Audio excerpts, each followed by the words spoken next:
Inspiration, the currency of creativity. It sparks unique ideas that lead to beautiful works of art and a deeper understanding of the creative process. At least, that's how the world portrays it. The solitary artist waiting for lightning to strike. But the reality is that if every artist waited for inspiration to spark, many of the amazing works of art that we have today would be gone, ceasing to exist because a great artist chose to wait for inspiration to strike rather than focusing on exercising and training their creative muscles.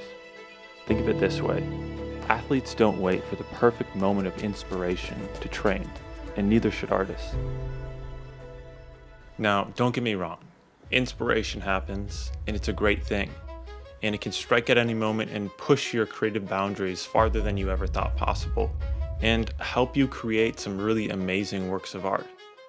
But you don't want to be reliant on that.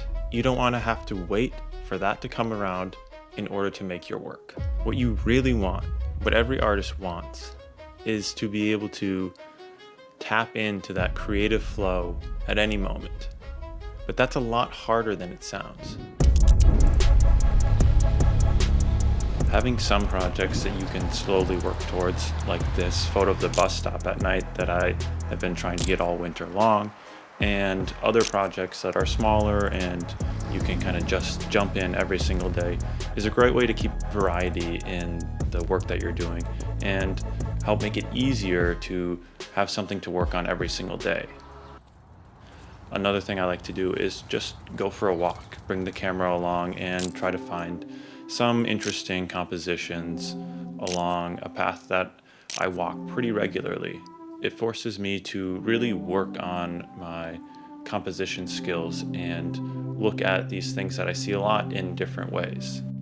You shouldn't fight against inspiration, and honestly, the more inspired you are, the better. You should get into the practice of pulling inspiration from all sorts of different areas of life. I find inspiration in movies, YouTube videos, magazines, photos that I see people take. But it's important to know that you're not doing anything wrong if you don't feel inspired. And you don't need to feel inspired to create.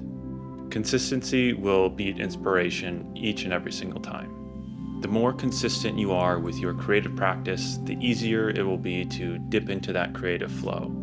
And the more you can dip into that creative flow, the more inspired you'll feel. And soon enough, you won't have to worry about that lightning strike of inspiration to create. It'll just become second nature in your daily practice.